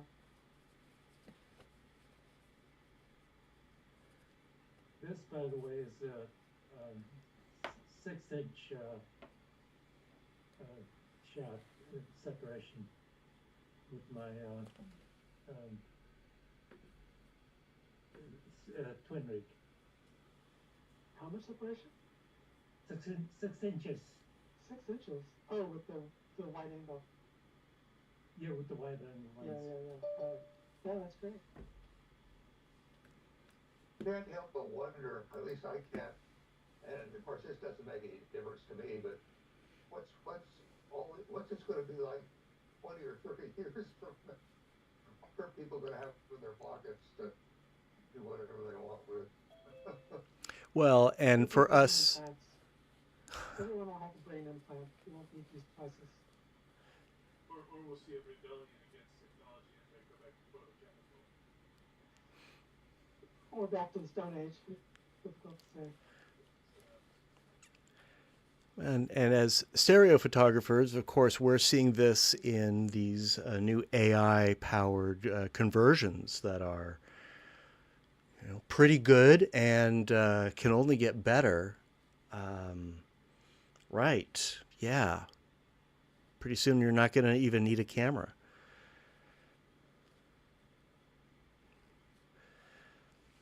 Yeah. Thank you, Oleg. You look at it, and it'll click into your brain electronically, and it'll wrap it out in your brain. Yeah. Well, I think all you need is an implanted chip in your brain for that. All right. Thanks, Oleg. There's a device that just came out that you clip onto your lapel or something, and it videos everything in front of you. And then when you have like notifications on your phone or something, you just look at the palm of your hand, and it projects the text onto your hand.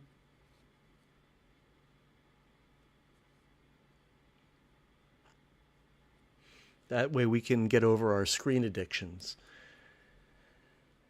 We'll just be looking at our hands all the time. Yeah, the question is if other people will mind being recorded all the time. I take it this is a Steve. Yes. Thank you. Thank you, Oleg. What we have now is one by Steve. Cairo Temple is the title.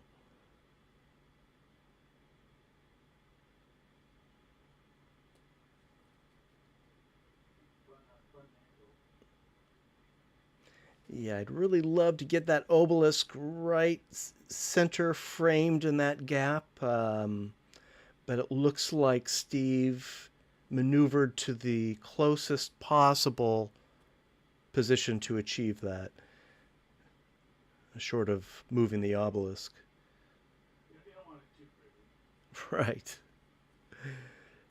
It's a great exposure.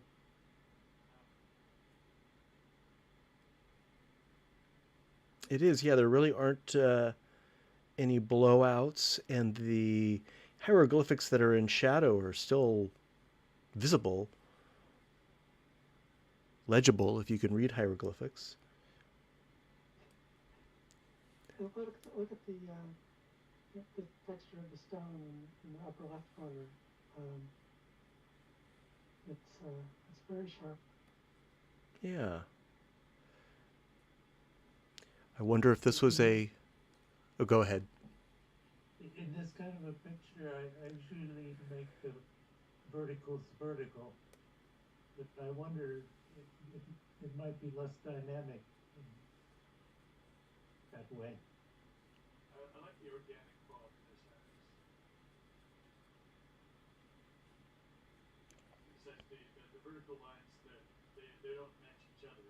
You could pick some of them to be vertical, but you wouldn't get everything. You still have some of these columns angling around. Right. Yeah, I think I like it just the way it is. I might want to straighten the image just so the obelisk is straight up and down. Yeah, just so it doesn't look like it's leaning over, I guess. Just skew the image a bit. I think probably just less than a degree of rotation would help that. Well, skewing the whole image will keep all the other relationships.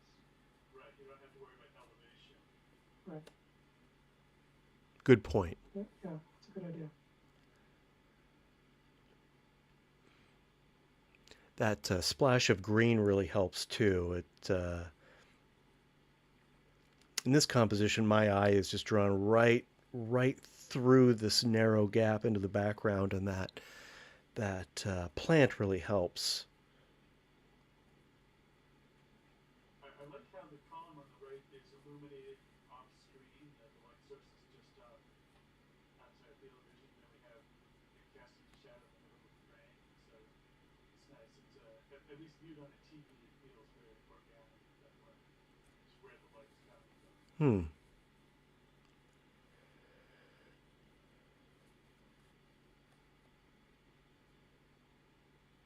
Yeah, I'd love to know more about how Steve made this. Well, that's just the terminator between the light and dark side of the tower. Before we moved the other side of the just Right. the curve in the column. However that works.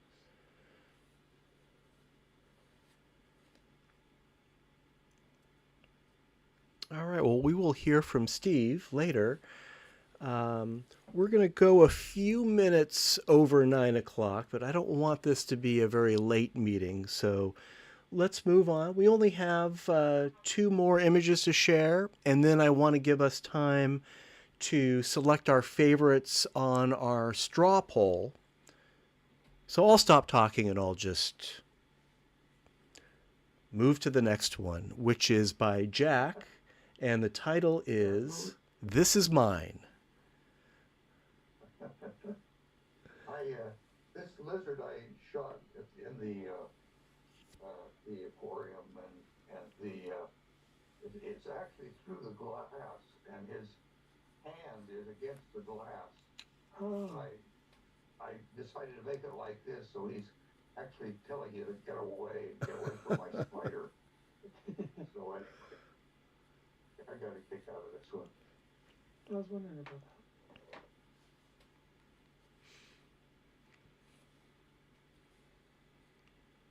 Yeah, the lizard's nice and sharp.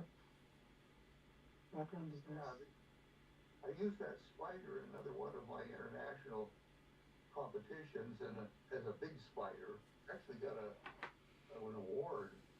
And I'm sitting, I think it was Southern Cross. I used this one. I'm going to send this to Southern Cross too, but I moved the spider's leg on the left side. So it's obviously it may be the same spider, but it's a small part of the image, and it's obviously a different photograph of the same spider. So I think that should make it legal, but we'll see.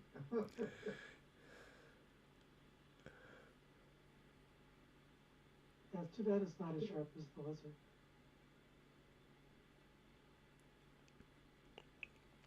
Jack, did you have any reflections to contend with?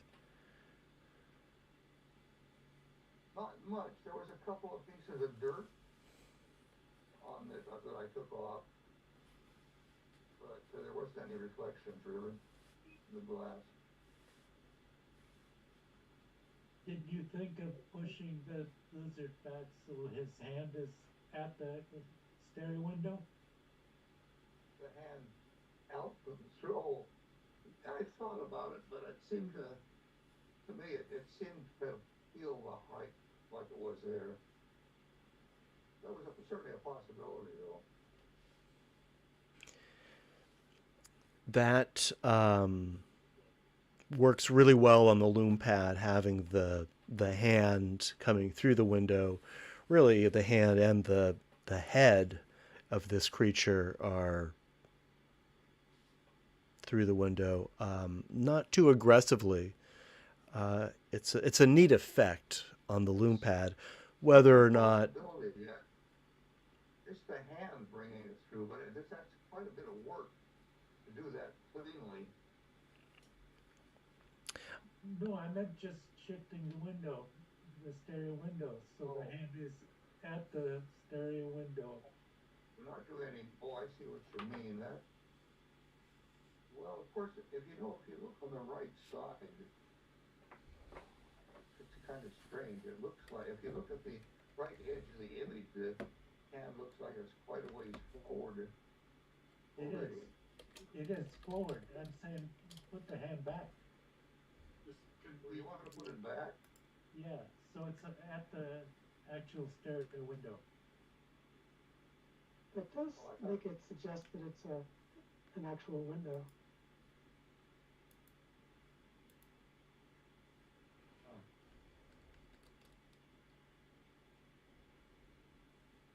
I don't know. I'll probably leave it that way.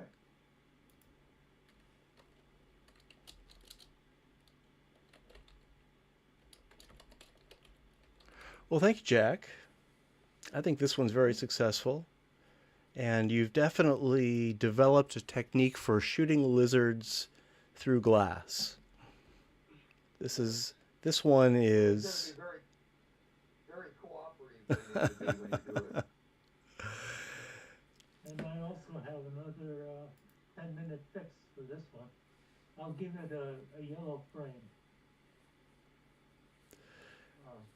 We'll take it away, Oleg, and if it's ready, we'll show it next week. Thank you, Jack.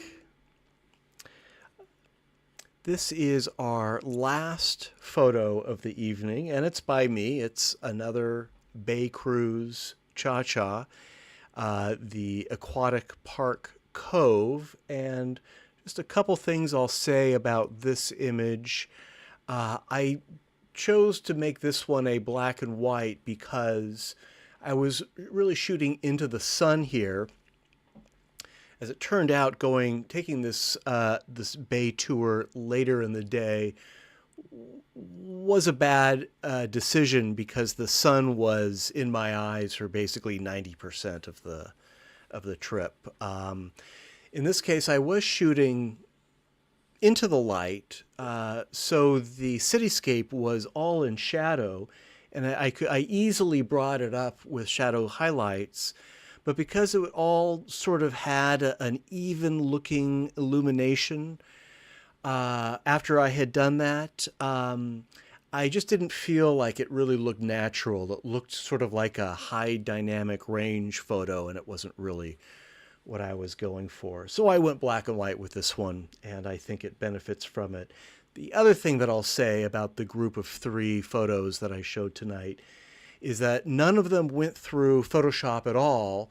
I've been doing more work in Adobe Lightroom, and Lightroom has the tools that we really rely on in Photoshop, the camera raw filter and some editing tools, but it doesn't have all of Photoshop's creative tools. And personally, for me in my photography, I'm sort of stepping away from that, just trying to get it all in the camera. So that was an interesting experience. I had used Lightroom in the past. We were talking earlier about non-destructive photo editing, and Lightroom is great for that. That's a whole discussion that I'm not going to get into now, but no Photoshop for me this month. I got nothing against Photoshop, but didn't use it. And that's all I've got to share. Thank you. It's another one of those nice high resolution images you can just sort of zoom in on and pan around. Do you know the original width of the image? Oh, good question. The resolution is, these being old cameras, it's not extreme. I'm gonna say it was the equivalent of like a 2K. I could dig that up. I know I have the originals here. Pretty much the full frame. Yeah. It's pretty much the full width. Of course, I cropped the top and the bottom. I'm going to say it was the equivalent of like a 2K. Okay, we've got a. All right, Dig that up if I have the original. I might need to mute somebody here. I think one reason that you can sort of navigate it like that is that I was shooting with a really fast shutter speed, 1/2000th of a second.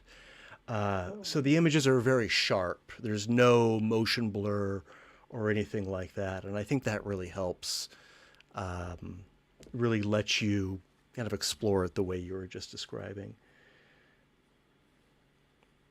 Yeah, I like your high resolution images, like those aerial shots. Yeah, and it's just such a great camera. And it's not that it has great resolution. I think it just has great optics, and Canon just knows how to make cameras, or they did 20 years ago. All right. Thank you very much. Now, before we leave, we're 3 minutes over, and I'm going to keep you another few minutes because I want us to choose our 3 favorites. I'm going to cycle through the slideshow quickly, but before I do that, I do need to update the straw poll. Give me 30 seconds because I did forget one, and I would feel terrible if that image was not shared. So let me add this real quick.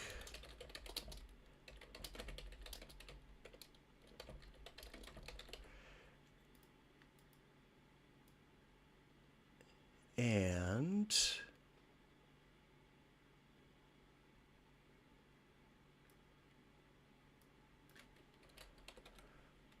okay.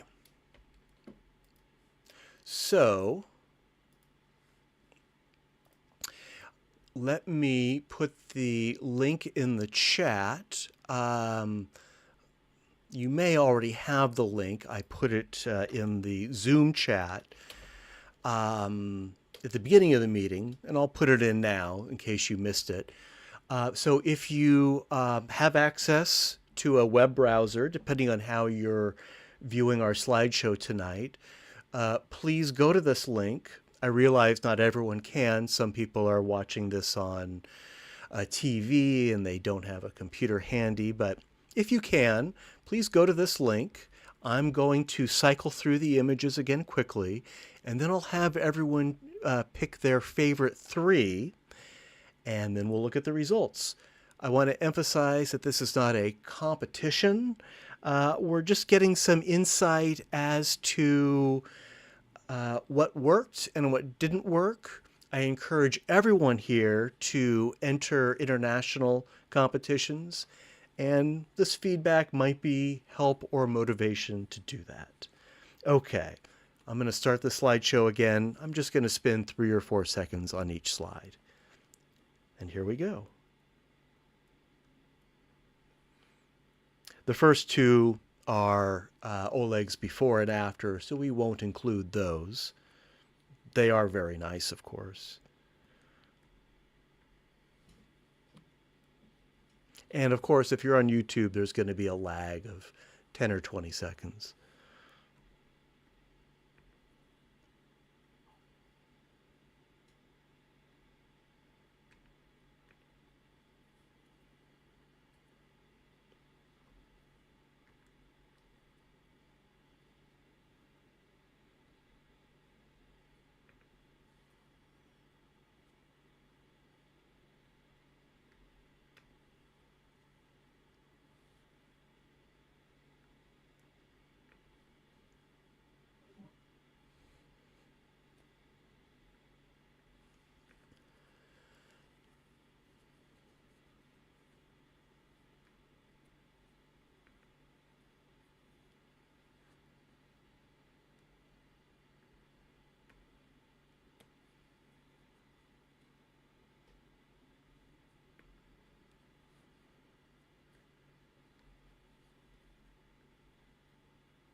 All right, if you're following along with me on Zoom, that's the slideshow, and if you're on YouTube, you've got just another couple seconds. I'm going to stop sharing my screen. Let's all spend 30 or 60 seconds at the straw poll. Again, the link is in the chat if you're able to. Incidentally, you'll notice there are two... Oh, actually, let me save that. There are two number 9s.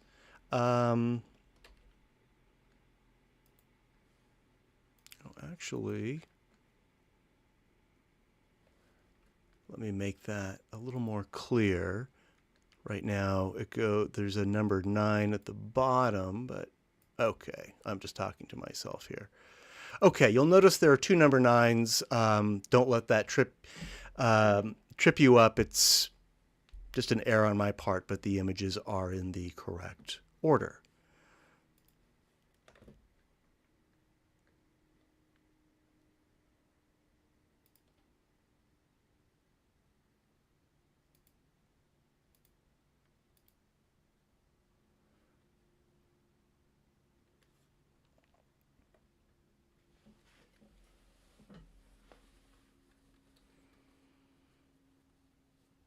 And I'll give everyone a few more seconds.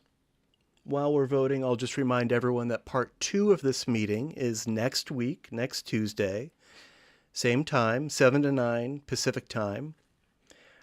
We have a special topic. It's creative, and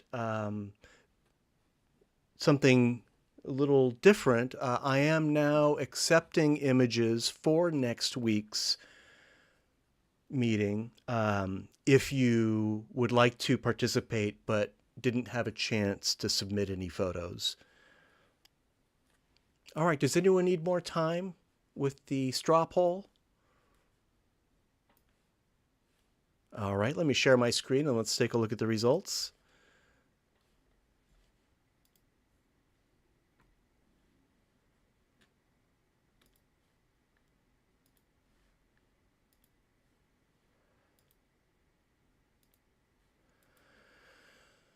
And of course, with such a small group, this isn't a very scientific result, but again, it'll give us an idea.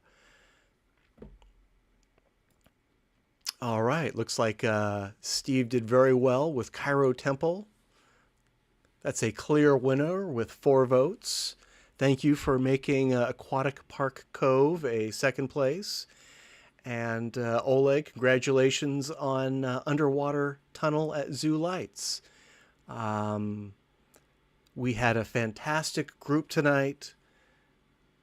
We always have more images than we can possibly get through in a single meeting, and that is a great problem to have. So thank you for participating. Thank you for sticking with us. I know some of us aren't even calling from California, so thanks for staying up. Before we call it a night, does anyone have anything they would like to add or share? All right. Well, personally, I'm going to go celebrate. I know this doesn't mean a lot to anyone here since we are all pro stereo jocks, but our anaglyph live stream actually worked this time. It didn't blow up. And they actually don't look bad. We'll talk about that later. But I hope that this broadens our potential audience. Not everyone has a 3D TV or a Lume Pad or a whatever, but a lot of people do have red cyan glasses lying around. So hopefully this will make our meetings more accessible for people. That said, thank you very much, and I hope to see everyone next week. Good night, all. All right. Have a good one. Yeah.